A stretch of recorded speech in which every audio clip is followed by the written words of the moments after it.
शुरुआत इसी जगह से हुई थी जन स्वराज पार्टी की।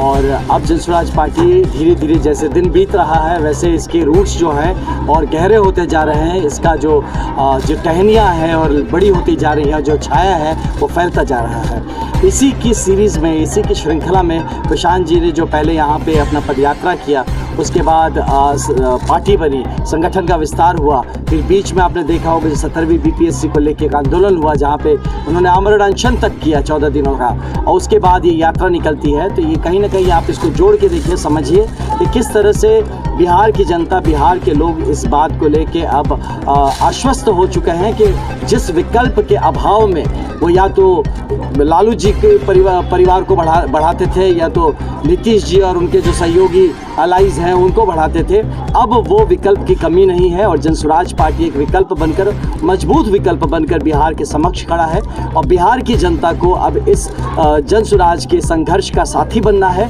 ताकि जो इस संघर्ष से निकलने वाली जो बिहार की सफलता होगी उसका फल भी बिहार के लोगों को मिले और न किसी नेता को, उनके बेटे को या उनके दलालों को मिले। आपको क्या लगता है कि यहाँ एनडीए की सरकार है, मजबूत विपक्ष है, इन दोनों के बीच में जन स्वराज अपने आप को स्थापित कर पाए? भैया ये न सरकार मजबूत है, न ही विपक्ष यहाँ पे उपलब्ध है। जो हालत इतना खराब, अगर आप इनको मजबूत कर रहे हैं तो माफ़ करिए भैया, आप भी होपलेस हो चुके हैं इस सिस्टम से।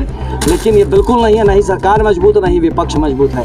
आप यही आपके ज़िले का बता रहे थे, छोटा एग्जाम्पल लेते हैं सिवान जिले का। आप रास्ते पे जाके देखिए, सुअर भी वैसी रास्ते में जो है ना वहीं पे मढ़िया रहा है, वहीं कुत्ता मढ़िया रहा है, वहीं से लोग जा रहे हैं। इसी रास्ते से बिहार के मुख्यमंत्री नीतीश कुमार जी आए हैं। प्रगति यात्रा है, यही प्रगति है आपकी। देख लीजिए प्रगति, आपके रास्ते पे चिल्ला रहा है प्रगति, और ये लोगों को दिख नहीं रहा है। इतना बड़ा दुर्भाग्य मेरे भाई, मैं बता रहा हूँ, दुर्भाग्य है बिहार का कि हम लोग ऐसे नेताओं को प्रमोट करते रहें, ऐसी पार्टियों को प्रमोट करते रहें और ऐसे लोगों को हम अपना मसीहा मान बैठे, जो कि कहीं ना कहीं बिहार को पूरी तरह से, हम बिहारियों को ही वो एक्सप्लॉइट करके, यूज़ करके, हमारा खून चूस के वो अपने को और अपने परिवार और फिर जो कहूँगा एक शब्द, अपने दलालों को आगे बढ़ाते रहें।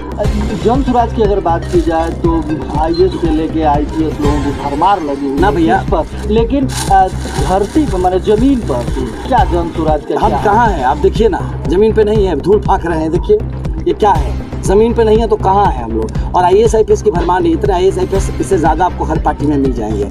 यहाँ पे क्या हो रहा है कि पार्टी नई बनी है ना, तो नई बनी है और IAS IPS को भी उतना ही हक है राजनीति में सहयोग करने का जितना डॉक्टर्स को है, इंजीनियर्स को है, टीचर्स को है, लॉयर्स को है। तो अब IAS IPS को क्यों छाट रहे हो? समाज के पार्ट नहीं है, वो समाज की चीज़ों को बेहतर नहीं समझते, वो कई दूसरे वर्गों से बेहतर समझते हैं, उसमें रहे हैं। तो इसीलिए ये जो एक नेगेटिव मानसिकता जो चला रहे ना, उन IAS IPS के बारे में आप पूछिए जो रिटायर होने के बाद कुछ सलाहकार बन के माननीय मुख्यमंत्री के कंधे पे बंदूक लगा के चला रहे हैं कि जिम्मेदारी वो बिल्कुल नहीं लेंगे, लेकिन अथॉरिटी, पावर पूरा एंजॉय करेंगे। उन पे क्वेश्चन करिए, उन पे मत करिए। जो अपने रिटायरमेंट के बाद सुख मिल सकता था वो छोड़ के बेचारे लगे हैं। उनको भी क्या पता है कि जन स्वराज का क्या भविष्य है? जो लोग लगे हुए हैं, आप ये सोचिए, उनको सराहिए, उनको सैल्यूट करिए ऐसे ऑफिसर्स को कि जो अपने बुढ़ापे को भी संघर्ष में जिन्होंने कन्वर्ट कर दिया। जब उनको मजे करने का टाइम थे वो संघर्ष करने निकले हैं। हम जैसे लोग होते हैं तो नौकरी छोड़ कर आए, हम तो क्या ही बोले। और ऐसे बहुत लोग हैं, यकीन मानिए मेरे भाई, बिहार का ये जो संघर्ष है ये बिहारी ही करेंगे। वो जो मतलब वैसे सजे हुए जो लोग हैं ना, कुछ जो अपने आप को सोचते हैं कि वो बिहार के हित की बात कर रहे हैं, ज़मीन पे उतर के देखिए कि वो कितना कर रहे हैं। अगर इतना होता ना तो आपके सिवान के रास्ते कम से कम साफ होते, वही इतना कर दिए होते ना तो हमको बोलने का कुछ नहीं होता। मैं ज़्यादा नहीं बोलता। 2025 को लेके क्या कहेंगे?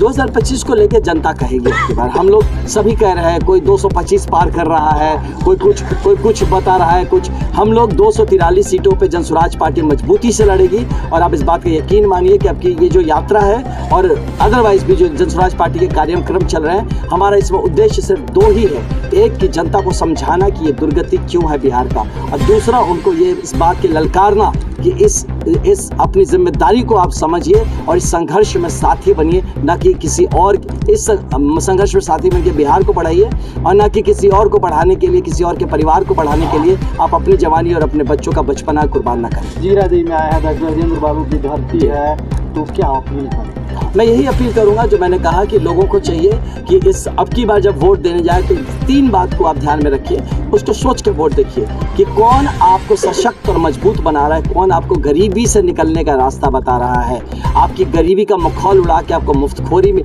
की चीज़ें बांटने की बात नहीं कर, आपको मजबूत बनाने की बात करें, नंबर 1। दूसरा, कौन आपके बच्चों को शिक्षा देने की बात कर रहा है, बेहतरीन विश्व स्तरीय शिक्षा देने की बात कर रहा है ताकि आप हमेशा हमेशा के लिए गरीबी से निकल सके। और तीसरी बात कि आपके समाज में आपका सम्मान बढ़ाने की कौन बात कर रहा है, कौन आपको आत्मनिर्भर करने की बात कर रहा है, कौन आपकी इज्जत को बरकरार करना चाहता है और कौन आपकी हैसियत को बुलंद करना चाहता है। इन 3 बातों का ध्यान रखिए। अगर आप वोट देते हैं तो आपके वोट की ताकत का इस्तेमाल कोई नेता कोई उसका बेटा या ऐसा कोई लोग नहीं करेगा। आपके वोट का ताकत का इस्तेमाल आपके बच्चों के हित में और बिहार के हित में होना चाहिए। धन्यवाद।